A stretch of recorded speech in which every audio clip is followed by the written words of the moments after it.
The views and comments expressed on the following radio program by its hosts and their guests do not necessarily reflect the views of RMCOnAir.com or its affiliates. Listener discretion is advised.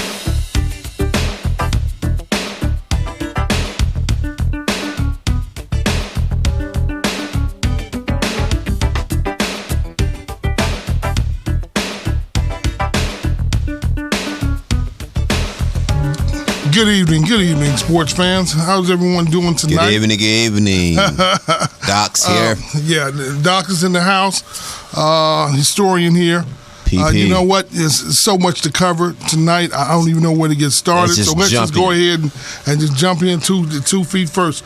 But before I get started, definitely a shout out to Sun Lady. Definitely shout out to Sonny. You know, it's a show. We just hold down the fort until he gets back. Smitty, you can't wait till you get back in the house. Yes, Smitty. And Vince might be popping in any moment, but if not, shout out to him too. Yes. All right, let's go ahead and get started. Let's roll. All right, Doc is in the house. We got we got our main man here behind the board. Engineer extraordinaire. That's right. Bubba's in the house. Bubba. Hey, nobody's here, so I got a camera today. Look at you. Camera today. Let's do our thing. Let's do our thing, fellas. All right, first of all, I mean, so many topics. We're going to hopscotch around from topic to topic, and we'll, divulge in and give our opinions best we can, and certainly we'll see where that leads us. Let's start first of all with Vin Scully. Vin Scully, this is going to be his last year of broadcasting. Which we know he's a legendary icon, not only here in Los Angeles, but around the country and actually around the world. They're going to go ahead and name a street after him. Vin Scully Lane, I believe, was going to be called right outside the Dodger Stadium. How do you feel about that, Doc? I'm all for it. I think you should give him a boulevard. Not just a street. Let's get him a boulevard. Right. Well, humbly, he's turned it down for the last several years. That's Vinny. Yeah, but finally, he decided to go ahead. Yeah, he's most definite my best broadcaster. The only one that I can truly say that I can sit down and listen to for a couple hours describing a game. Because Vinny not only describe a game, he gives you story, gives you background, players, situation. He described the hits. He's just the best. I think he's the best. And not only that, he still seems like he's still about as sharp as you can be. Well, that's the thing that really got me. You know what I mean? At age, he's still sharp. And considering the Dodgers have been letting him down year after year after year, haven't made it to the World Series since 1988. Yes. And every year he has his heart and soul in it. No matter how you slice it, he's about as professional as you can be. But we all know he bleeds Dodger blue. Yes, he does. And year after year, the Dodgers have been letting him down. What a travesty! They can't even get to the World Series. Let's not win it. Yes. All right, let's hopscotch over to the big game coming up, the Super Bowl. You got the Carolina Panthers. You got the Denver Broncos. Yes. Up in Vegas, they roll really deep anyway with Denver, but especially now with the Broncos making it to the Super Bowl, it's probably going to be 10-1 Bronco fans up in Vegas. Yes. What's your call? Who do you like? Well, I have a two-prong call. Go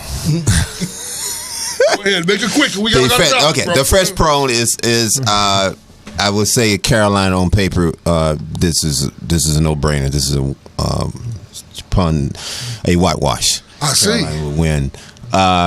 But the second prong of this, I would love to see Peyton Manning go out as a champion. He's a winner regardless. So your heart's saying Denver, but your head's saying Carolina. That's that two-prong, yes. I see. Got you. Now, what about Denver's defense, though?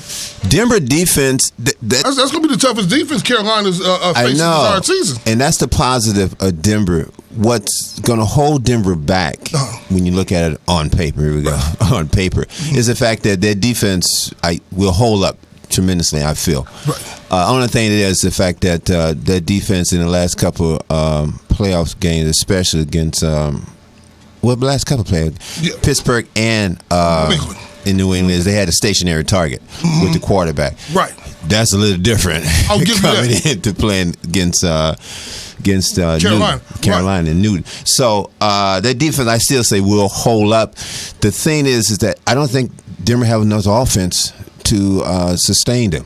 I hear what you're saying. That's my problem with them. But you know what? A couple things I'm concerned about. Number one, given my prediction, I think Carolina's going to win, but I think it's going to be a tight game. Last I checked, the spread was 4.5 points.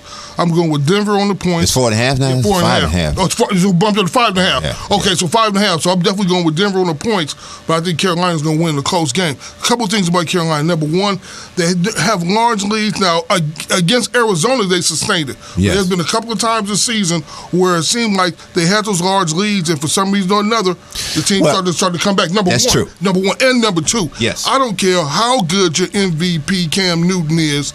Look, man, if you take it, if you're jumping airborne, taking those types of hits, I don't think look, that's out no matter who it is. You know what I'm saying? A couple of those hits he took against against Arizona, I couldn't believe he was doing that, man. I'm like, wait a minute, Cam, you had back surgery. You know what I'm saying? You had fortunate to have an excellent season this year, but you're coming off of back surgery last year. You had that major accident. Hey, come on, man. You can't afford to be taking hits like that. Yeah. You know what I mean? You got to be prudent. You got to be smart about it. And if they do that, then I think Carolina, with their defense, will. And as long as Manning it can be turnovers. You never know how it's going to turn out, but you need turnovers, anything can neutralize the game. But I think there's going to be a tight one. And I think Carolina's probably going to squeak it out. That's my prediction. Well, okay, I'm gonna say that, given that I will agree with your prediction, I think Carolina's going to win it. I think it will be close. I think Carolina is still susceptible to giving up a big lead. Right, exactly. The Arizona game, Arizona kind of helped them. Yeah. Well, you're right. But you're right. That's excluded. You look at the New York Giants. They had a big lead against them. Right. The New York Giants came all the way back and lost the game in overtime. Right. Obviously, Seattle was coming back strong. Right. But they pretty much ran out of gas at the very end with the onside kick. But they were down 31-0. You know what I mean? I mean, in Arizona, I don't know what to say about your I don't know what to say about your Heisman Trophy winner and SC grad. I don't know if he graduated, SC alum, and Carson Palmer. Maybe it was injury with his hand, but he didn't look sharp. I don't. Man, he didn't look sharp at all. I go back to, I think I said this previously on the show. Arizona has not played well. I would even go back to the last 4 games of the season coming into the playoffs. They have not played well. They haven't looked sharp. And a lot of that had to do with the honey badger. But a great deal has. Yeah. But offensively, I don't think they were sharp at all. And I think that they put the defense in a very peculiar situation. Yeah, right. And when you do that without having a Honey Badger back there, Honey Badger back there, that did kind of hamper them. Right. But I think that the team just totally fell apart. Yeah. In the playoff games against Carolina, totally fell apart. Were you surprised, switching teams now, were you surprised that New England wasn't able to pull it out against Denver? I mean, do you think that Belichick was somehow, some way going to figure out a way to get the job done, and this time he didn't? Well, I think the problem that happened in the New England game is I'd have no problem with none of the fourth down tries that Belichick went for close to the end of the game. I think the fact that they didn't have two things they didn't have. Mm-hmm. One, they couldn't run the ball effectively at all. Yeah, right. At all. Steven Jackson was pretty much, And secondly, they told Gronk, okay, you may get some catches, which he got one great catch with that seam route that he ran. Right. But the fact that we're going to double and triple you because why? You don't have a wide receiver. LaFell, look at what he did. Right. Okay, he's not going to do nothing. Wide receiver or running back. Right. Okay, and when you have and they play such a great Denver plays such a great defense in that game. It's like they had a defense set. New England knew what the defense was and they tried plays that it didn't work because why? Phillip moved one or two men in different position. Yeah. Same defense, but he just moved one or two men in a different position, and that threw them off. Well, Wade Phillips is an excellent defense coordinator. And that whole game, he's one of the best. You have to give the Phillips because he said, this is our set defense, but I'm going to pull maybe Ware over just tweak a little bit here, tweak a little bit there. Not much that you would notice. Right. But when you run the play, you realize that have defended you. They settled. Yeah, right. Right. So when you have that and you don't have a running game to counteract that, or a receiver, because you're going to triple team or double team the tight end, and leave my receiver wide open. Right. But they had no faith. Right. None. They didn't. None. And Brady and Brady didn't come through like so many people thought he would. It's kind of hard to come through when you're getting hit 20 times. And they did lay it on him too. You know what I'm saying? A couple times. At least 20 times. You know, man, you talking about hit. I was at Fox Hills Mall the other day, switching gears right quick. Man, I saw Willie McGinnis. I'm saying to myself, I mean, I'm just talking about just walking past him. I'm saying, the great cast from SC in New England. I said, can you imagine getting hit by him? And he has slimmed down. That's what I'm saying. McGinnis has slimmed down. Okay, McGinnis looks pretty good in them suits you have on the NFL Network. Exactly. He has slimmed down. Oh yeah, he is a big. You can imagine when he played. Absolutely right. That's what I was thinking about. Cats like Brady. Cats like Manning, you know what I'm saying? Maybe there's some people say they overpaid, and most of the time they I are. Disagree with that. But in those cases, hey man, watch out. All right, we gonna hopscotch over now to basketball. So many different other topics. We're going to go back to NFL football. But we're going to hit the basketball circuit for a minute. And I want to know what your opinion about Blake Griffin and the Clippers situation. Have to bring it out. Clippers and Lakers are playing right now as we speak. Right. I'm assuming the Lakers are going to lose because that's what's been happening for most of the Well, I saw the first half of the game where the Clippers are playing. It's like, well, if you want to win, you can have one tonight where they playing. Right. Let's get back to Blake, though. What do you think about the Blake situation? Okay, when I first heard it, I'm like, I guarantee a woman has to be involved with this somehow. Then I heard all the or alcohol. Oh, alcohol. Yeah, right. Yeah, but then both. Both. Then I heard the particulars about this little relationship between him and his assistant. Right. The assistant trainer. Training assistant. Yeah. And I'm like, you know what? Blake Griffin, such a disappointment. Do you think the team was intentionally leaking that out to try to build up a groundswell to try to trade him? I don't think this team is going anywhere the way it's currently constituted. Assembled. It's not absolutely right. Well, you know what you know what I'm saying, and you were right on the money about how the team was. Now look, you have Josh Smith, who they shipped off to Houston. Good. Now all of a sudden, hold on now, but because of the Blake Griffin situation, all that time they have with that forward situation, and all the time they desperately need someone to fill that void. If they don't, I don't care what you say. I don't think they're going to win with Blake, or they're not going to win without Blake. But they're definitely not going to win without Blake and the quality teams. Well, they'll beat up on the also-rans, right? But with quality teams going down the stretch, especially in the West, if you don't have Blake in there, you know what, Big D? I mean, But let's qualify this. Right. First of all, they're not going. Nobody going to win championship except Golden State. Okay, right? As is presently stated now, unless some major injury default. I think the Spurs still have a shot, though. No, I love the Spurs. Yeah, I love them to death. Yeah, but as it presently constituted, Golden State, unless some major injury come to one of those, right, which is possible. 5, it's possible. Right. But right now, it's like you playing for next season. Matter of fact, they have mucked up the basketball real good for me. Golden State, what I've seen they have done to my great team, San Antonio. Just off one game. Son, it depends on how you look at that one game. Ooh. Anyway, Blake Griffin, I said last year, he will be on the market. Right. See, exactly. That's what I'm thinking. I'm thinking the team is somehow or another, if they really want to hold the Blake Griffin and keep him as untouchable, this wouldn't have leaked. No, he's no longer untouchable. He's no longer untouchable because you look to him to lead this team. And this one thing this team needs is someone to lead them over. Just get them over. Right. Okay. And I don't think Blake Griffin is it. And it's just for this incident alone. Right.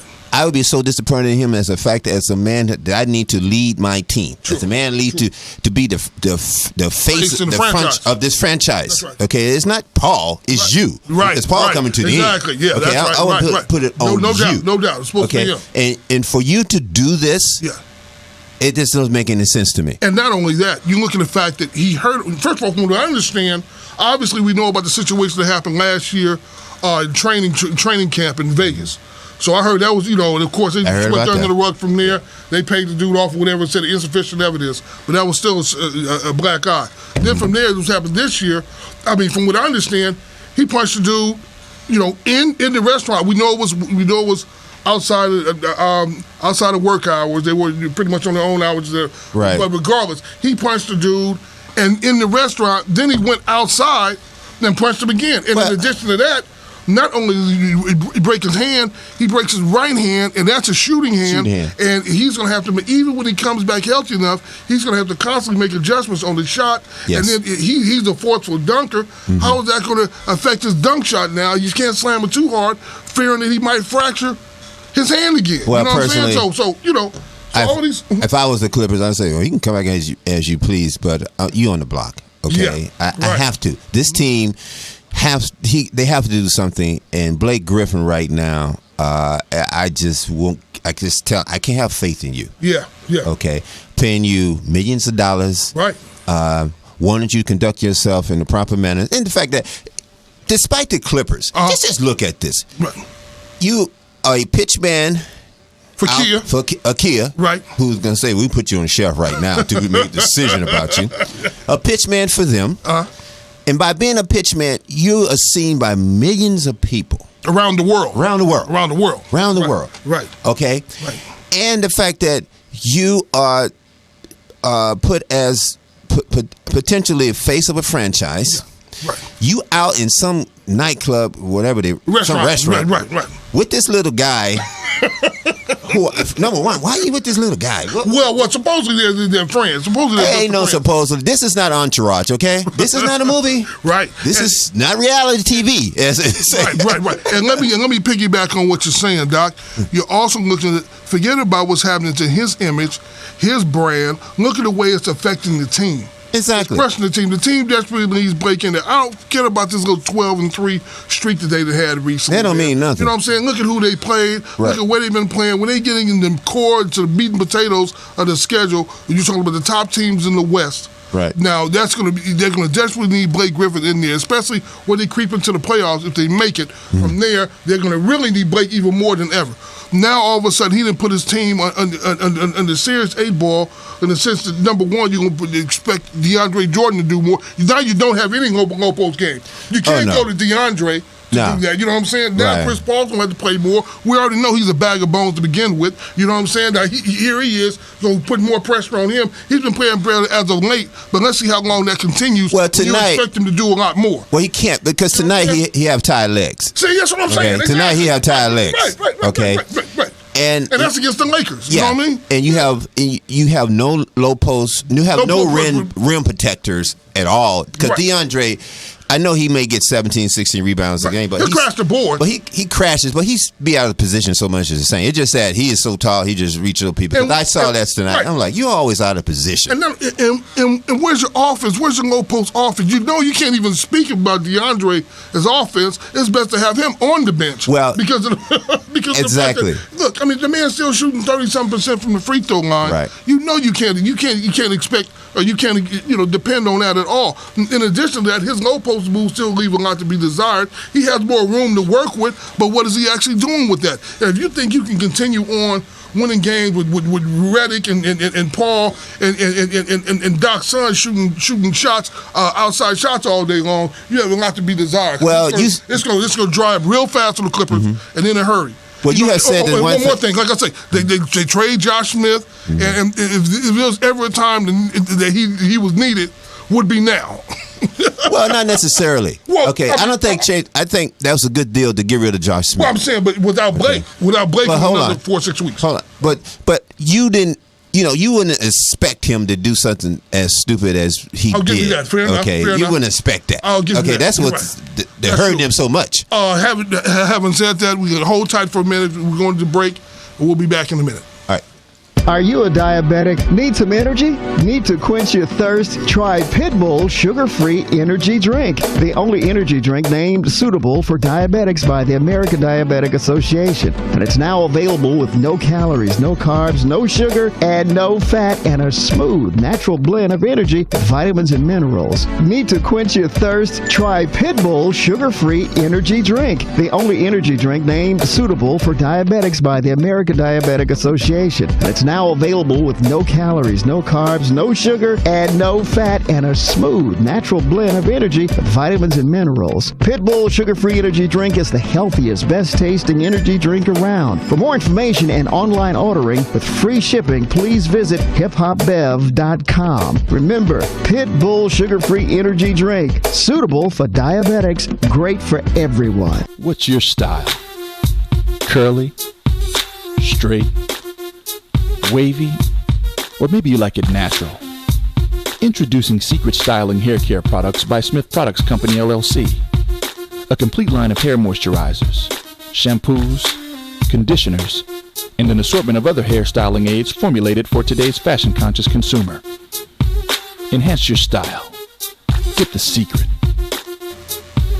Okay, again, welcome back, sports fans. Again, a shout out, of course, to Sun Lady Smitty and Sonny. Also wanted to touch upon the fact that I did get a chance to see Sonny's team play on Wednesday, and they do leave a lot to be desired. I'll leave it at that. They played hard, but they certainly need a bit of improvement. We'll pick that up when Sonny gets back. Doc, before we left for the break, Doc wanted to chime in on Blake Griffin. This Blake Griffin situation. The Clippers, throughout this season, has been a jump shooting team, right? And very little low post game presence. Okay, and it's one thing about basketball. During the season, you can be a jump shooting team and be pretty successful. In the playoffs, you become a one possession at a time inside present for a team. Right. And right now, with him going out, and you can see the Clippers, all the Clippers is a jump shooting team. Right. And a jump shooting team, the only one that has been successful and will continue to be successful until until a little fella break a leg, forgive me. It's just not going to change. Right. So, therefore, the Clippers should be making plans what we're going to do next year with the present team that we have in contract. And to add on to that, that's one of the reasons why I think a lot of this Blake situation is not only flared up, but continues to stay in the public eye. Trading deadline is coming around soon. The Clippers see the way this team is constituted, they're really not going to go far, and it's probably going to be like that in the future. I mean, you got your all-star point guard, Chris Paul. He's getting older. Yes. If you don't have him down there, you really don't have much trade value on anybody else on the team. So as a result, it's time for them to start looking in another direction. And I think that's what Doc Rivers is trying to do on the side in a subtle way. Let's talk about the Cleveland Cavaliers. Do you think they made the right decision to go with Tyronn Lue? Do you think he can handle the job? And do you think? I mean, are you comfortable with a coach that was 30-11? In first place, took his team to the NBA championship and still got fired in the middle of the season? What do you say? The Cleveland situation is a different situation than most teams would have. The Cleveland and what makes this Cleveland situation look different than any team in the NBA is the fact that they have LeBron James on this team. LeBron James may not have pulled the trigger on this deal, but he definitely put the bullets in the gun. Wait a minute, Doc. Hold on for a second. Hold on just for a second.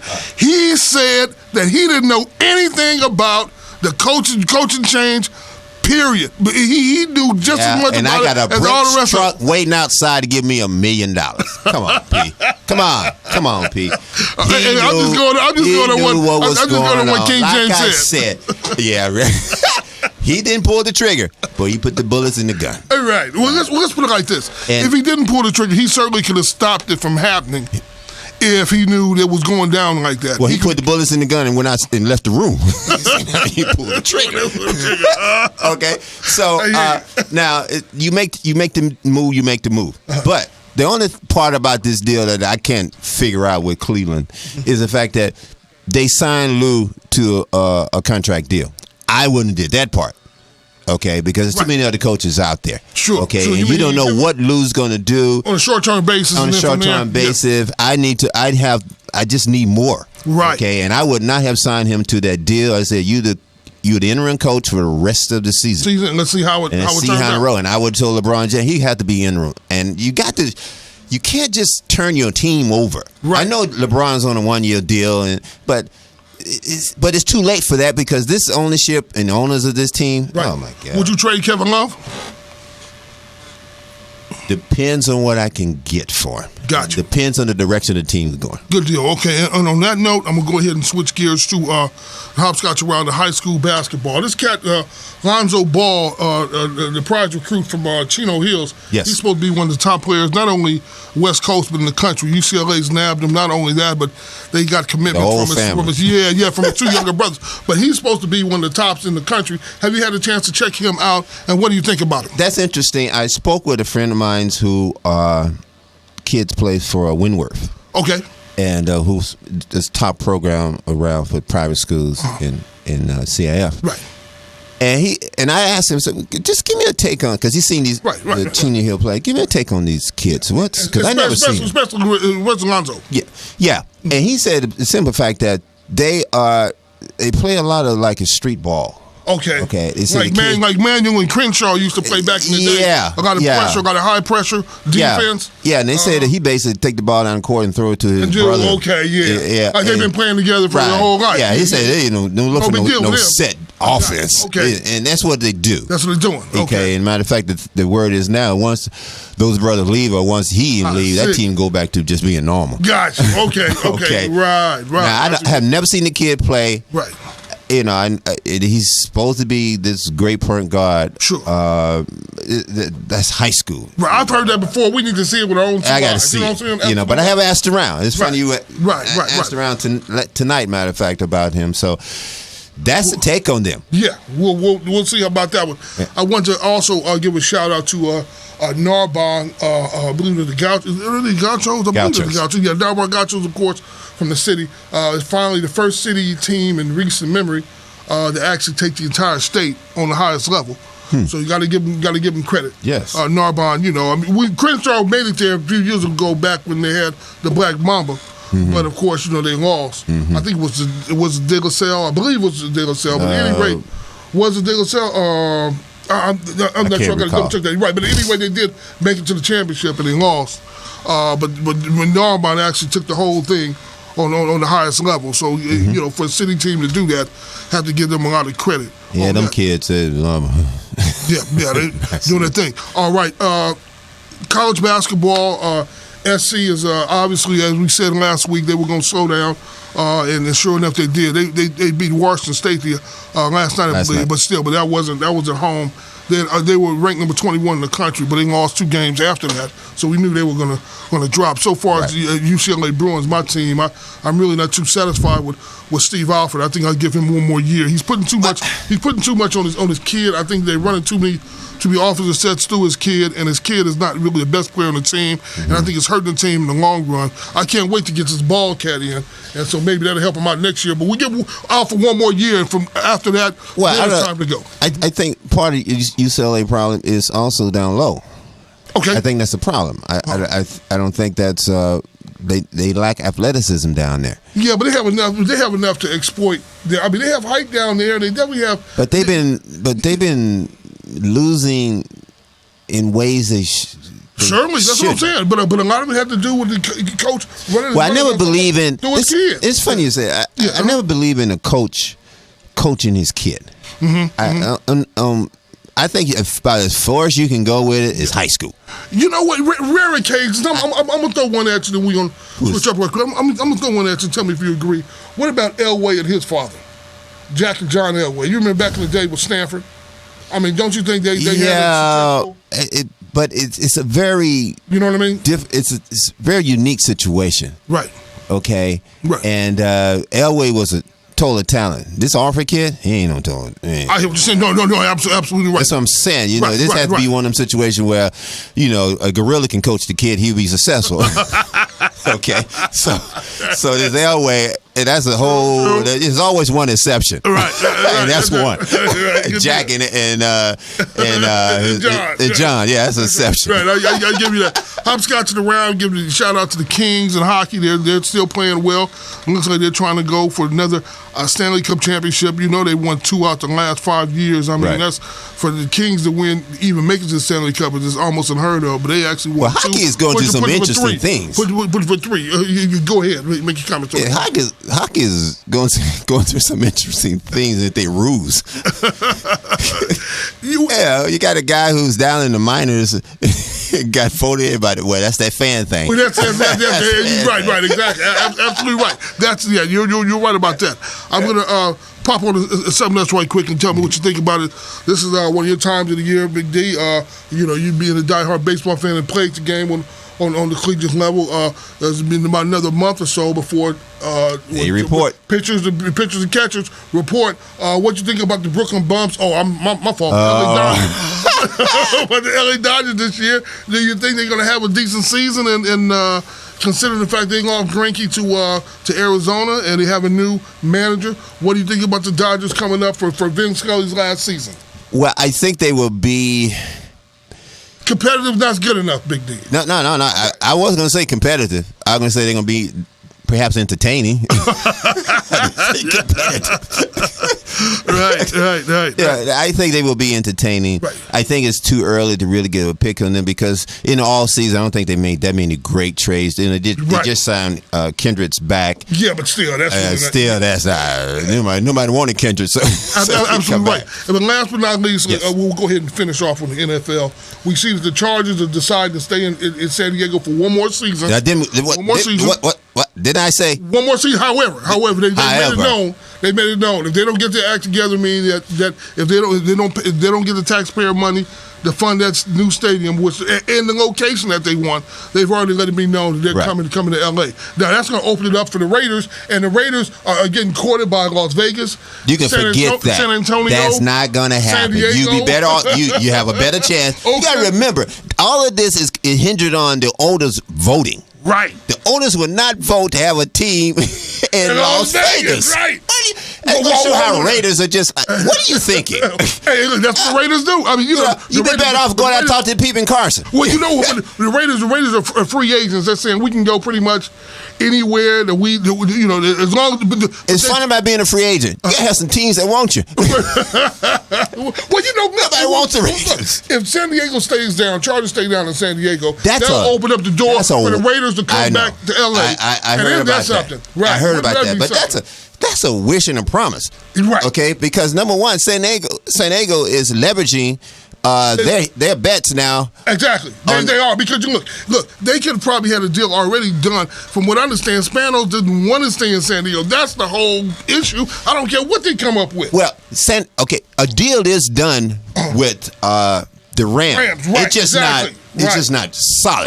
Right. It's not signed off yet. Yeah, signed off on it. It's out there. It is. You say, well, let me go check this first. One more time. Right. But we got to hopefully have a good fake deal here. Right. That I can come back and we can deal with this because everybody's watching this. So don't go or do something crazy like you did in that vote on me. You got me on the vote. Right. And also, if you're a Chargers fan, would you support that team?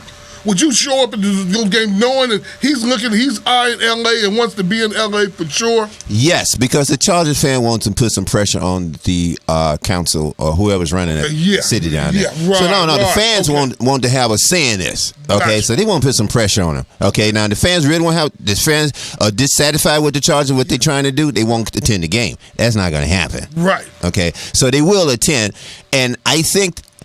And you think they're going to pass the ballot in order to take taxpayer money? I think they will. Because they realize that he has a deal in his back pocket. Right. But I'm coming to you to see what you want to do. My point is, he doesn't want to stay there anyway. That's my point, no matter what. But it's going back what I said last week. Yeah. I think the man wants his own stadium. That's it. Okay? That's it. I said that last week. Everybody shot me down on that. No, my point is, he wants his own stadium. But he wants other people to pay for it. Why not? That's the American way. But why not? I kind of don't feel that the taxpayers shouldn't pay for it. Right. You got the money to pay for your own stadium. Exactly. A whole bunch of them pay for their own stadium. Right. You pay for your own stadium. Right. Okay. Right. So that's why I'm leaning on that. I don't think the taxpayers should have to pay for a multi-billion in their stadium. Beautiful San Diego. Yeah, you know what I mean? It's a lot of land out there. Oh yeah. You can build your own stadium. Downtown Mission Valley. Yeah. You got the NFL going to back you. Exactly. So they don't leave you out there hanging because you get one, you get money. They're going to give him $100 million in addition. No, it's $200 million. It's $200 million. It's $200 million. Look at that. Yeah. Yeah. That's right off the bat. Yeah, so you sitting good. So why should the citizens have to pay for your state? And there's still the big fish in that pond. It's not like they're coming down to L.A. There you go. Being a second tenant. There you go. Well, sports fans, thank you very much for tonight. Is that it? I had a great time. We look forward to seeing you next week. Next week. Talk to you then. Bye-bye. Bye.